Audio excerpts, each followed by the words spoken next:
గద్దరు చనిపోయి ఈ రోజుకు ఒక సంవత్సరం. కాంగ్రెస్ ప్రభుత్వం ఆయనను అంతకుముందు ఓన్ చేసుకుంది. ఆయన పాదయాత్రలో నడిచాడు. తర్వాత ఖమ్మం కాన్ఫరెన్స్లో రాహుల్ గాంధీతో పాటు ఆయన పాల్గొన్నాడు. అయితే ముఖ్యంగా ఇప్పటి వరకు కాంగ్రెస్ ప్రభుత్వం ఆయన పేరు సినిమా రంగంలో ఇచ్చే అవార్డులకు గద్దరు అవార్డుగా ప్రకటించింది. కానీ నా ఉద్దేశంలో పోయిన ప్రభుత్వము హనుమకొండలో బాలసముద్రంలో ఒక పెద్ద కళాక్షేత్రం కట్టడానికి ప్రారంభం చేసింది.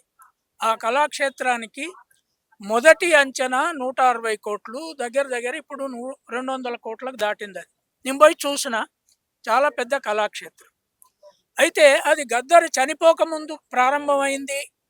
కానీ ఏ కళాక్షేత్రానికి కానీ, ఏ ప్రభుత్వ భవిష్యత్తులో ఉండదగ్గదానికి కానీ అది ప్రారంభించే ముందు దాని ఇనాగరేషన్ అప్పుడు ఏం పేరు పెట్టాలనేది డిసైడ్ చేస్తారు వాళ్ళు. అది కట్టే నాటికే ఒక పేరు, ఒక కవి పేరు మేము దాంతో పెట్టదలుచుకున్నామని ప్రకటన చేస్తున్నారు.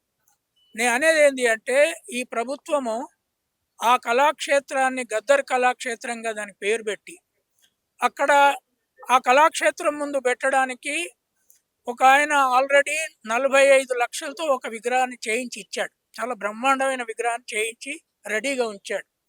ఆ కళాక్షేత్రం ముందు పెట్టడానికి పర్మిషన్ కోసము కాకతీయ విద్యార్థులు, తర్వాత పృథ్వీరాజు, ఈ సంఘాలు పోయి అడిగితే కలెక్టర్ గారు అన్నదట ఆయన వరంగల్ వ్యక్తి కాదు కదా, ఎట్లా పెడతారని. అంటే ఒకవేళ వరంగల్లో పుట్టిన వాళ్ళు అంటే సుక్క సత్తయ్య చాలా పెద్ద కళాకారు, ఆయనకు పద్మశ్రీ అవార్డు కూడా ఉంది వరంగల్. ఆయన పేరు ఎందుకు ఆలోచించలే? అప్పటికే చచ్చిపోయినారు. ఓ కవి పేరు ఎందుకు పెడుతున్నారు? అది కాళోజీ పేరు పెడతారని ఒక రూమర్ ఉంది అక్కడ. అసలు ఆల్రెడీ ఒక హెల్త్ యూనివర్సిటీ పేరు పెట్టారు. ఆయనకు హెల్త్కి ఏం సంబంధం లేదు. ఆయన ఎనర్ట్ స్టెథోస్కోప్ పెట్టుకున్నాడు. ఒక లైబ్రరీ పేరు పెట్టుకో. నేను కూడా రచయిత, నాకు తెలుసు. కనుక ఖచ్చితంగా ఈ తెలంగాణ ప్రభుత్వము ఆ గద్దర్ స్టాచ్యూను ఆ కళాక్షేత్రం ముందు పెట్టడానికి పర్మిషన్ ఇవ్వాలి. అరే వరంగల్లే పుట్టితే పెడతామంటే ఈ హాల్ పేరు రవీంద్రనాథ్ ఠాగూర్ పేరుతో ఎట్లా పెట్టాడు? ఎక్కడ పుట్టాడు ఆయన?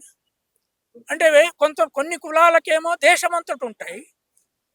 దళితులు, బీసీలు, ప్రపంచాన్ని ఇన్ఫ్లుయెన్స్ చేసే శక్తులు పుడితేనేమో అక్కడ పుట్టిండా లేదా ఎట్లా పుట్టిండు, కాళ్ళు ముందు వచ్చినాయా తల ముందు వచ్చినా లెక్క చేస్తారా? ఏమి ఈ పద్ధతి? ఇది ఈ పద్ధతి కాదు. కాంగ్రెస్ ప్రభుత్వానికి నా విజ్ఞప్తి ఏంటి అంటే, ఖచ్చితంగా దాని పేరు గద్దర్ కళాక్షేత్రం అని పెడితే దేశం మొత్తం మీద దానికి ఇన్ఫ్లుయెన్స్ వస్తుంది. అక్కడ పెద్ద పెద్ద ప్రోగ్రాములు చేసుకోవడానికి ఆస్కారం ఏర్పడుతుంది. ఆయన విగ్రహం కూడా రెడీగా ఉంది. దానికి పర్మిషన్ ఇప్పించాలని నేను తెలంగాణ ప్రభుత్వాన్ని కోరుతున్నాను. మెదక్ జిల్లా కూడా ఆయన పేరు పెట్టాలని ఒక ప్రతిపాదన ఉంది. అది ఎట్లాగో వస్తుంది. ఇప్పుడు జిల్లా పేరు పెడితే రోజువారీ కార్యక్రమం జిల్లా పేరుతో ఉండవు కదా. కళాక్షేత్రం అనేది రోజువారీ కళల రంగం. ఆయనకు ఒక మ్యూజియం పెట్టొచ్చాడా? ఆయన గొంగడి ఇది అది. ఇప్పుడు మనం మీడియా మిత్రులు ఆయనతో ఉన్నోళ్ళు ఆయన గొంగడిని మనము కాపాడాలి, దానికి ఎక్కడన్నా ఏమన్నా పెట్టాలి. అదే కళాక్షేత్రంలో పెట్టించండి. పెద్ద పెద్ద రూములు ఉన్నాయి. మీరు ఆయనతో అందరికీ మాకు అభిమానమే ఉన్నది, కానీ ఆయన చచ్చిన తర్వాత ఆయనకి ఏం చెయ్యము ఏమి. ఇగో ఈ కొల్లూరు సత్తయ్య 40 లక్షలు పెట్టి ప్రభుత్వంతో ఆయన కొడుకు నిరాహార దీక్ష చేసి 10 గుంటల భూమి తీసుకొని ఒక బ్రహ్మాండమైన విగ్రహాన్ని పెట్టారు. మీరు చూసాను కదా ఆ విగ్రహాన్ని. ఒక తెల్లాపూర్లో ఒక బ్రహ్మాండ ఈయన మాదిగా చాలా చిన్న కార్మికుడు పెట్టినప్పుడే ఇంత ఇబ్బందులు గురి చేసింది. ఆమరణ నిరాహార దీక్ష దాకా వెళ్ళింది. ఈ రాష్ట్రంలో జిల్లాలకు పేరు పెట్టే అవకాశాలు కనిపిస్తున్నాయి. అంటే ఇప్పుడు నేను భవిష్యత్తు చూస్తాను. జిల్లా పేరు పెట్టినరా లేదా నేను అడిగాను. అది నాకు చాలా సింపుల్, ఇంపార్టెంట్. కానీ ఒక కళాక్షేత్రం అనేది దాన్ని ఇప్పుడు రేపు కళాక్షేత్రం కనుక గద్దర్ పేరు పెడితే నేను రాహుల్ గాంధీతో కూడా చెప్తా, go and put a meeting there. Gaddar మీ పార్టీ దీనికోసం తెచ్చాడు.